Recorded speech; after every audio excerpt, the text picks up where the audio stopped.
respeto nila. Pero Sanford, sana naman nagiging target dito.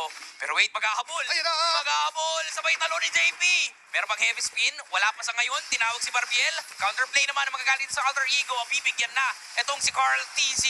May heavy spin na ginamit pero tila ba enough yung sustainability ng Alter Ego. Sabay nandito bigla.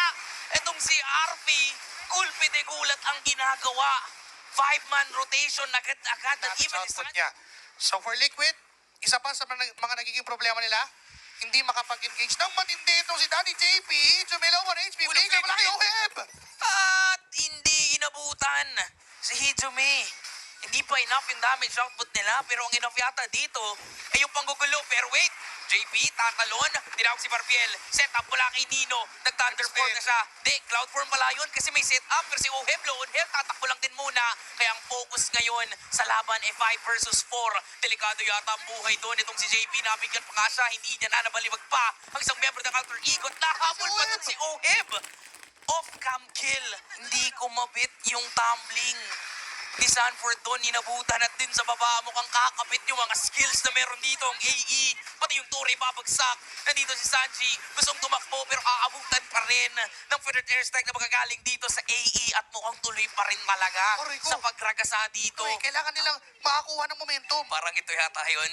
Yung sinasabi nating mahirap pumalag, parang i-define na naman yon ng Liquid kasi sumisilip sila. Alam ni Carlito na nakaakay siya. Heavy spin lang yung kailangan. Sabay retry, pwede na. Pero siya muna yung bibigyan. Glorious pathway in. Feather airstrike, ginamit na rin.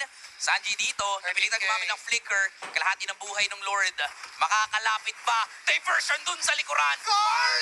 Lito! Sino makakasigure ng Lord? Si Yasuki pa rin yan. Pero heavy spin lang ginamit para lang makalayo. Maghahabol dito ang Alter Ego sa ngayon. JP nakamba. At mukhang iiwan niya na muna itong si Carlito. Kasi nararamdaman niya na yung damage output dito ni Oheb. Pero lalayo ng bahagya. Ang AE sabay pasok with the glorious pathway. Ginamit na rin. Focus lang kay Oheb.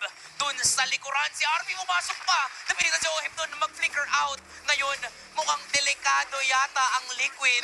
Kasi ganun ka-confident ang Alter Ego pumasok na. Iwan na nga lang itong si Sanford. Buhay pa rin naman. Pupuso pa rin dito ang cavalry. At dedepensa ng matindi against Alter Ego. 4 na miyembro ng Team Liquid nakatingin sa 5 ng Alter Ego. Tinawag si Barbiel. Tinawag si Barbiel ni Yasuki. Buo na yung Trinity para kay Oheb. May minion sa gitna. Susubok mo ulit ang El Familia. Hijumi with a feathered airstrike dun sa likuran. Gusto nang tapusin yung laban pero pupuso pa rin talaga ang cavalry. Babagsak si JP. May catapult dito. Tumatower lang ang Alter Ego. Pero puso lang talaga para sa mga kababayan nating Pinoy. May mga minions na parating. Pero focus sa goal ang El Familia.